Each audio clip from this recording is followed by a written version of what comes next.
disappointing defeat to Brentford, we now respond with the FA Cup, which is a very important competition to myself, and I'm sure yourselves included, with the holders, and we certainly want to try and keep hold of our trophy and stop other teams from winning it, of course. So over the course of today, I'm going to be doing some good videos on certain subjects. You'll see them as they're coming through through the course of the day.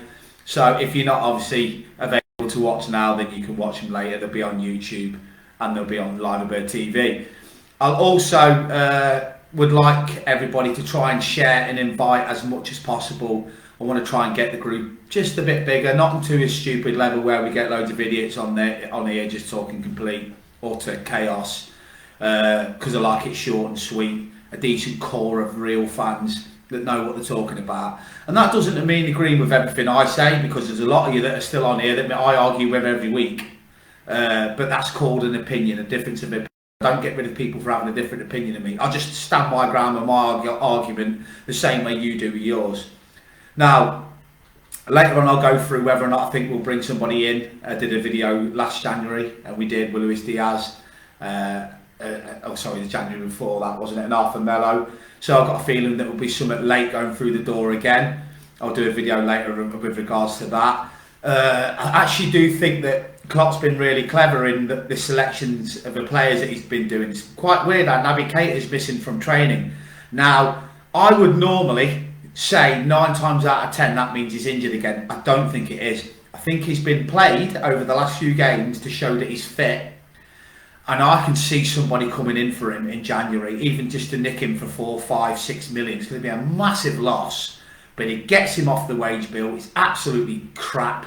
Gives the number 8 shirt back to Steven Gerrard in spirit rather than giving it to someone else at the moment, because it annoys me that he even wears that iconic number. And I'm not being funny, it's not a witch hunt. You tell me on this video more than one game that I have seen Naby Keita prove he's worth 50 million, because I'm struggling to even find one. I still can't get his missing the Champions League final out of my head. I mean, that, can you imagine commanding a £52 million fee and your shooting is like that? In Germany, he's hitting them into the top corner from 25, 30 yards.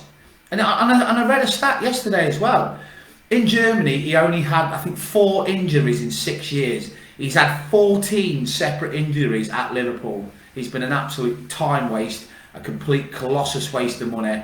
And I think that's the reason why FSG and Klopp are getting so hammered about the midfield. If we had a dynamic mid-20s prime Naby Keita right now, then probably wouldn't even be demanding more midfield signings. We'd be able to get through with Milner rotating and Henderson rotating and Bajcetic and Harvey Elliott and Fabinho, and Curtis Jones. But we haven't. I just think he gets away with it too much, that he's been an absolute complete failure. And why Klopp still persists with him, I think, is just to get a fee out of him. So I'm hoping and praying that Naby Keita is not in the squad or trained based on the fact that he's a January exit. Because I look at it like this. I think we could get 10 million quid, 15 million quid for Alex Oxlade-Chamberlain from maybe a Southampton that have got to try and stay up, someone like that. Nottingham Forest even might come in for him. You just don't know.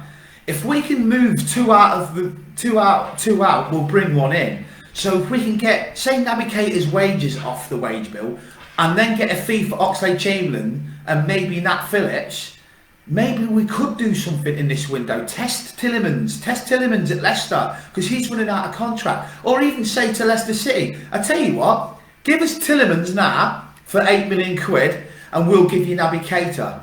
I mean, it's something like that has to happen. But this video here is based on going to be my, hi Paul, hi Bjorn.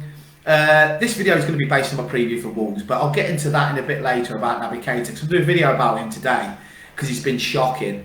And it isn't a slating video, it is just, where is the 50 million quid gone? Because it's not going to be returned back into our club, is it? So anyway, here's my preview for Liverpool v Wolves. So, reigning FA Cup holders Liverpool host Wolves for what is set to be a fascinating third round tie amid reports of the hosts' revived interest in Wolves midfielder Matheus Nunes. So that's going to be really good. We're going to get to see firsthand what this kid's all about. The Reds' 3-1 league defeat to Brentford last time out, combined with their current 6th place league position, might highlight the need for further additions after Cody Gakpo was brought in. But just one loss in their previous 14 home games since July, winning 11 and drawing 2, shows they are still very capable opponents at Anfield.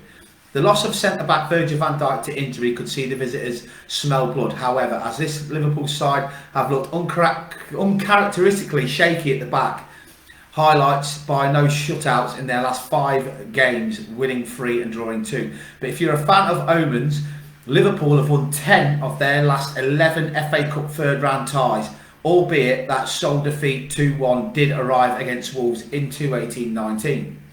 Newly appointed Wolves boss Julian Lopetegui won't need reminding of the task ahead after a 1-1 draw to Aston Villa last time out marked a mixed start to his tenure at the relegation threatened club, winning 2, drawing 1, losing 1. The Spaniard brings cup-winning pedigree, however, and having secured the Europa League with Sevilla in 2019-20, he will be searching for more additions to his trophy cabinet in the first spell in England.